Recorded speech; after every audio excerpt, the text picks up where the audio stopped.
Okay, let me show you what I got in at the Verge HQ. I have here 2 portable cassette players and 2 portable CD players. 2 are from the early 2000s and 2 are from this year. There's been a resurgence of retro tech lately. Cassettes are back, CDs are now full on nostalgia, and we're getting some cool gadgets as a result. This is a brand new player from a company called We Are Rewind. It's a $159 fully operational portable cassette player with recording capabilities, updated with a rechargeable lithium-ion battery and Bluetooth. And this is a brand new Bluetooth-enabled CD player from a company called Fiio that just came out this month for $180. But look at these compared to the ones from the 2000s. The Sony WM-EX910 is an ultra-compact Walkman, almost the same size as the cassette itself. This Panasonic CD player from 2001 has got a nice slim round design. I love these little hand grips here. These new models of music players have a cool aesthetic, but look at the size of them. They're bulky, not pocketable, and seemingly less advanced than what we saw by the end of these gadgets' reign. So what happened to that progress? Why is it that in 2024 we can't just continue where we left off in the 2000s and innovate from there? To try to answer that, I wanted to talk to the companies making these things. My name is Romain Poudruche, and I'm the founder of We Are Rewind.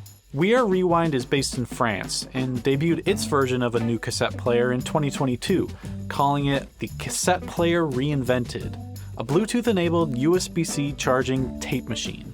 I was just wondering how people are going to be able to listen to cassettes again. Is there still cassette players available on the market? And I actually could only find 2 possibilities at the time. There was the cassette players made of plastic for maybe $30 that you could find, and there was also the other option, which was on eBay with really amazing cassette players, but it was sold for like 800 euros. It was crazy. And so I was thinking about maybe we should work on an in-between and with maybe some modern functions on it.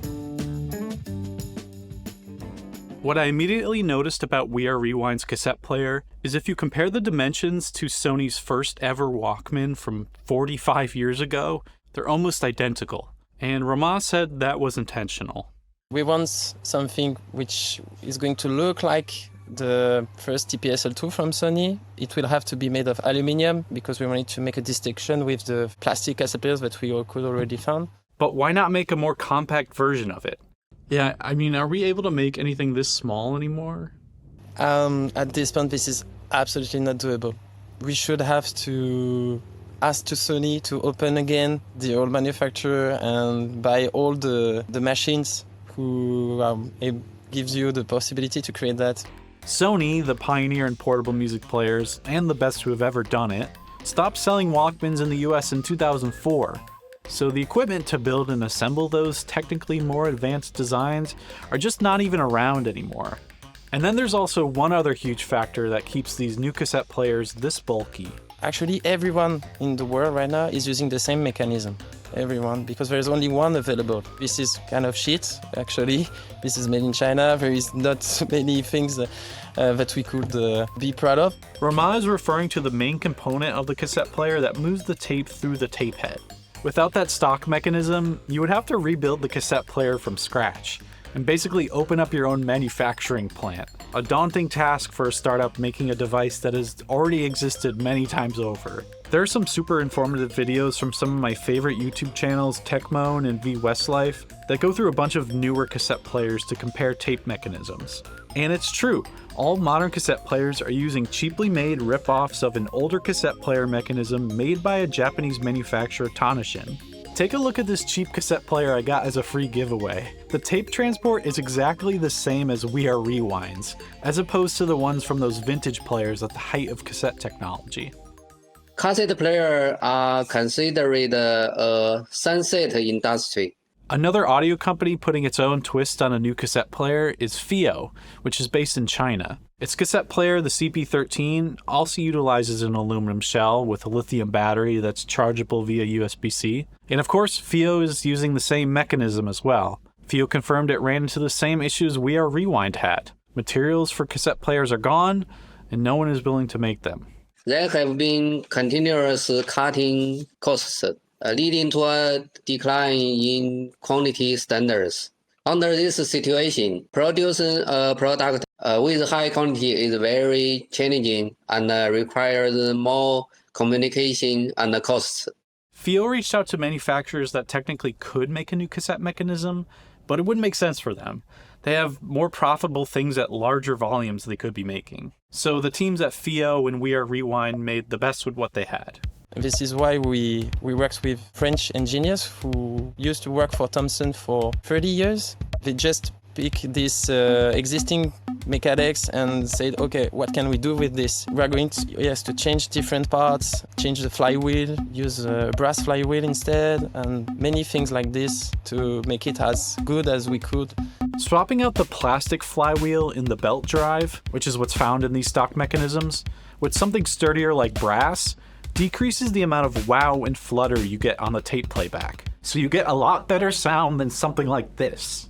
Fiio says the CP13 uses a large copper flywheel, a different playhead, and an integrated balance circuit. So these companies could tweak some stuff, but they couldn't shrink the design due to the physical limitations of the mechanism. This is just what every new portable cassette player in the market has to deal with. Because the mechanism is actually pretty big. There are some alignments with the buttons that have to be respected. We have many things that don't give us the possibility to find something really close to the best ones you could find in the early 2000s. The same thing goes for modern CD players. Fiio's first portable player, the DM-13, just came out with a large square design, quite a contrast with the slim portable CD players of the early 2000s. According to Fiio, finding a good laser head was the biggest obstacle making the DM-13.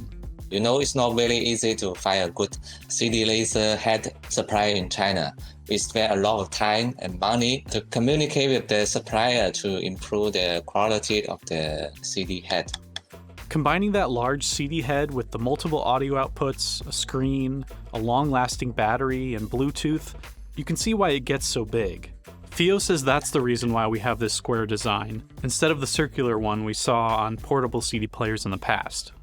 So because we had this large decades-long gap between manufacturing flagship cassette and CD players, any company who wants to build a new model would basically have to start from zero or use the limited parts that are available. And the latter is always going to be cheaper and more sustainable.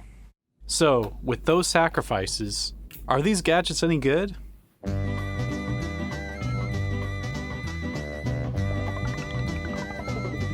Though We Are Rewind's cassette player is bulky, it's a pretty sturdy gadget. Same goes for Fiio's CP13. The aluminum shells are an appreciated feature for something portable like this, which is more likely than not to take some hits to the ground. Which has already happened, but I don't see any scratches on this thing. One thing I do wish they had is some kind of clip or belt loop to keep the cassette player attached to something. We Are Rewind does sell a belt clip for this you can buy for $32, but these used to have clips on them. Let's not dismiss the design though. We don't see this metal orange a lot, and I really love the green version We Are Rewind makes as well. Anytime I show this cassette player to my colleagues in the office, their eyes widen at the minimalist design. Oh, that thing is a chunk. As for the modernizations, We Are Rewind promises that their rechargeable battery can last up to 12 hours of use, and Fiio's promises 13, which are actually not as long as some Sony Walkmans, but you don't have to deal with that weird gum stick battery or AA's. For what it's worth, I've been using these on and off for a month or two, and I rarely ever have to charge them. Adding Bluetooth on a cassette player is sort of a silly idea because audio will get worse, but I love that it exists on the We Are Rewind model. Something that excites me is being able to pair this to my car stereo if I want to listen to some old mixtapes. I've had no issues pairing via Bluetooth. We Are Rewind site says wireless earbuds are not compatible. I was able to pair these $40 CMF earbuds to the player, but I dealt with some random dropouts at times. When I have it in my pocket, signal just starts interrupting. Ramat clarified that earbuds from some manufacturers like Bose had trouble pairing, but using AirPods should work just fine. Fiio's CP13 doesn't have Bluetooth or recording capabilities, which in turn allows it to be a little shorter in size. As for audio quality, I actually found that when playing the same tapes back-to-back on the Fiio and We Are Rewind players, Fiio's audio output does sound a little bolder and cleaner, though I'm not sure you're going to get anything to sound as good as when Sony was dedicating their best engineers to these things. Dope beats, dope rhymes, dope hooks. I get a flow and I write it in my notebook. I spit a verse and MCs back down. On the radio, rappers so whack now. Knock 'em out the box like my name was Cool J. Freestyling is what we do all day. Don't pay attention to nothing they say. Your time's up, you was cool in your heyday. Make way, cause here I am. Step in the jam, I'm the best in the land. Been around the world with the mic in my hand. Don't front, you know I stay fresh, I'm the man. That's how I get down. Always in control. That's how I get down. As for recording quality, I was initially going to run the audio from the whole review section through the tape player to let you hear how it sounds, but the quality was actually not good enough to do that, so I did it for these 2 sentences. With We Are Rewind's player at $160 and Fio's at $99, I'm not sure it's really an impulse buy for someone looking to listen to cassettes, but considering how much vintage is costing now, it might be a cost saver. This Sony Walkman from 2000 cost us over $200 in working condition. That's more than any of these new cassette players. Compared to everything else in the market, these are your best bet for a modern cassette player at this point. Though I sort of prefer Fio's CP13 because of its sound and it's a little more compact. But if you want Bluetooth, this is what you're going to go with. As for Fio's DM-13, this CD player feels a lot less portable. This square design does not fit easily in a coat pocket. Immediately when I go outside, I just want to put it in my backpack. Though that's not really much of a problem when you have a wireless CD player. I was easily able to pair the DM-13 to both my Bluetooth speaker at home while cooking, and then pair those CMF buds on my commute this morning very quickly. One issue with this is the Bluetooth output is not loud enough. I had to crank up my speaker and my headphones just to get to a volume I was used to with my phone. I've had no skipping issues when listening to CDs on my commute. Fio recommends you turn on the ESP switch when traveling for a more stable sound. Where the DM-13 really impresses me are those other multiple audio outputs. It's got a regular 3.5mm output, a 4.4mm balanced power output for some high-end headphones, a 4.4mm balanced line out, a 3.5mm 3-in-1 line out coax optical output, and get this, a USB record out, which means you can record the output of this via USB-C into your computer. For some reason, like you can't rip songs from a CD onto your computer, you can just play them into your computer. I tried this on both Mac and PC and it worked, but it didn't sound great.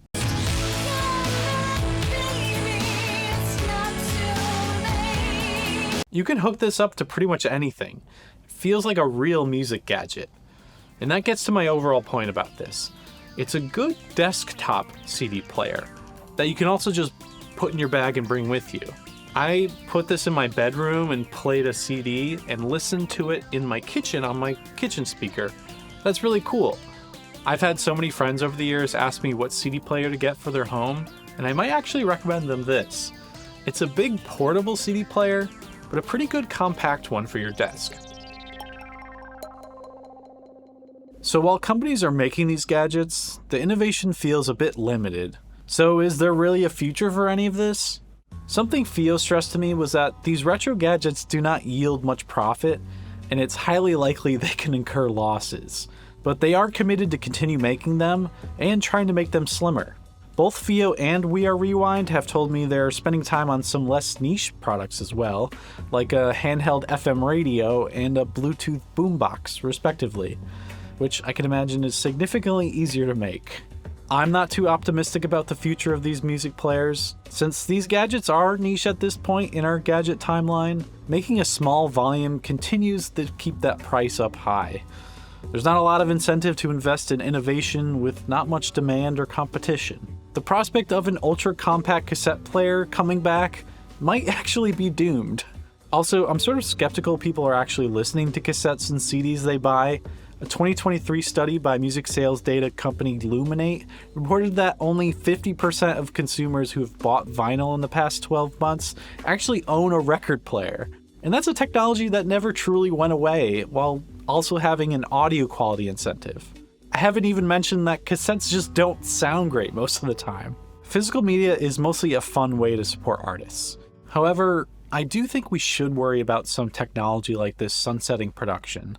Maybe the cassette player and the CD player is a low risk, but if we need them in the future for like preserving and archiving media, it's only going to get harder and harder over time to boot up these devices. Look how fast it took for us to lose this progress. So maybe if these companies are restarting production of cassette players and CD players, maybe they're resetting the clock on the expiration date of this technology as well. Thank you for watching this. I really appreciate it. I'm just trying something new and I just love this stuff. So let me know what you think.